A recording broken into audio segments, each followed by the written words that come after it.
আর বাবা তুমি আরে কবির গ্রাম থেকে আয় উঠছি অন থেকে তোরে ন থাকবাম। এটা কি কো তুমি? এখানে আমার চাকর বাকররা দেখলে আমার মান সম্মান কিছু থাকবো? এই তুই এটা কিতা কইতাছস? আমি তোর বাপ, আর তোর চাকর বাকররা আমারে দেখলে তোর মানি জজ্জে বুগা। হ আব্বা, ওই সোসাইটিতে যারা থাকে সবাই হচ্ছে উচ্চ লেভেলের লোক, আর তোমার যে অবস্থা, এই অবস্থাতে যদি মানুষ দেখে তাহলে আমার মান সম্মান বলতে কিচ্ছু থাকবে না। তুমি আজকে গ্রামের বাড়িতে চলে যাও। এই তুই এটা কিতা কইতাছস? তোর শুরু হয় একটা ফিয়নের চাকরি করে, হে নিজেই তো চলতে পারে না, আর আমার বরণ পোষণ কিভাবে করবো? এই লেগে তো আমি তোর আসলাম। তোর তো অনেক টাকা পয়সা আছে, তোর তো আর কোনো কিছুর অভাব নাই। বাবা তুমি আমার কথা বুঝতে পারতেছো না।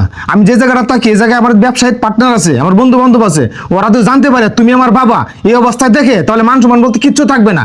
তুমি একবার চিন্তা করে দেখছো, লঙ্গি গামছা আর একটা ব্যাগ হাতে নিয়ে এখানে চলে আসছো, এই মুহূর্তে যদি কেউ আসে তোমার যে অবস্থা দেখে তাহলে মান সম্মান বলতে কিচ্ছু থাকবে না। তুমি এই মুহূর্তে আমার গেটের সামনে তাড়াতাড়ি যাও, নাহলে এই মুহূর্তে কেউ আসে বলে আমার মান সম্মান বলতে কিচ্ছু থাকতো না। আব্বা আব্বা হ্যাঁ? তোমার না কইছি যাইতা না, তোমার জানো না, তুমি আমার সাথে তাও। এই যাইতাম না মানে? তুই নিজেই চলতারস না, শুধু একটা চাকরি করস, তে তুই আমারে কি টাকা হইবি? আব্বা তোমার কথা ঠিক আছে, আমি একটা শুধু চাকরি করি, এলাকে তোমার না খাওয়া রাখি, আর আমি তোমার খাওয়াই থাকতাম না? তুমি যে যাইবা তোমার বড় স্যার আবারাত, বড় স্যার হয়েছে বিশাল বড় ব্যবসা করে, তোমার দেখবো না ব্যবসা দেখবো? তোমার কোনো জানো লাগতো না, তুমি বাড়ির তাও আমার সাথে তাও, আর ডাল ভাত যা মিলে আমরা সবাই মিলে একসাথে খাইম।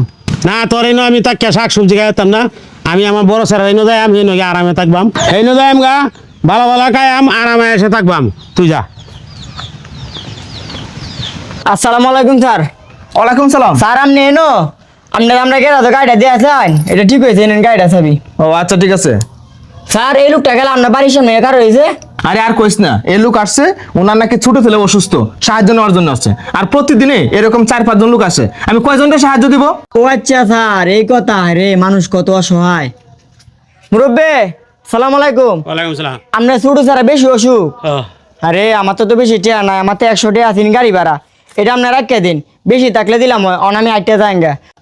ঠিক আছে বাবা, আল্লাহ তোমার ভালো করুক। সালাম আলাইকুম। স্যার এই মুরব্বী লোকের 100 টাকা দিছি, আমার কি যে ভালো লাগতেছে, লোকটা সত্যি অসহায়। স্যার তাহলে আমি মন যাগে। আচ্ছা ঠিক আছে, তুই যা। সালাম আলাইকুম।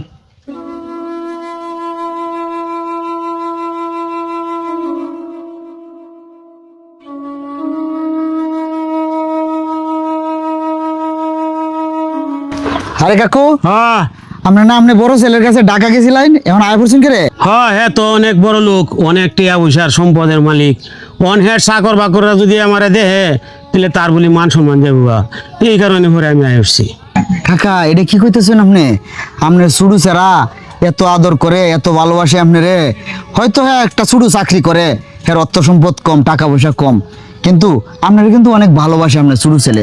এর কাছ থেকে আপনি গেছেন গিয়া, আপনার ছেলে অনেক বড় লোক, অনেক ভালোভাবে থাকবেন, আর এই ছেলে আপনারে তাড়াইয়া দিল, আর ছেলের মান সম্মান চলে যাবো, আপনারে দেখলে, বাপেরে দেখলে মান সম্মান চলে যাবো না?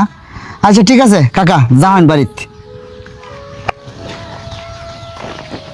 আমার শুরু ছেলেটা আগেই না করছেন যে বড় বাড়ি এনে যাও না, এখন কি শুরু ছেলেটা এনে যাওয়াটা আমার ঠিক হইব?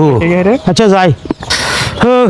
ওয়ান আব্বা তুমি আসো। ও মানে আমি আগেই কইছিলাম বড় ভাই না যাওয়া লাগতো না, বড় ভাই ব্যবসায়ী মানুষ, ব্যস্ত থাকে, তোমার কি যত্ন নিব? আরে সুমন, আসলে টিয়া হইস হইলে মন বড় হয় না, তোর মনটা অনেক বড়, ডাল ভাত যাই মিলে এখন থেকে তোর এনে খাই যা। আব্বা হ্যাঁ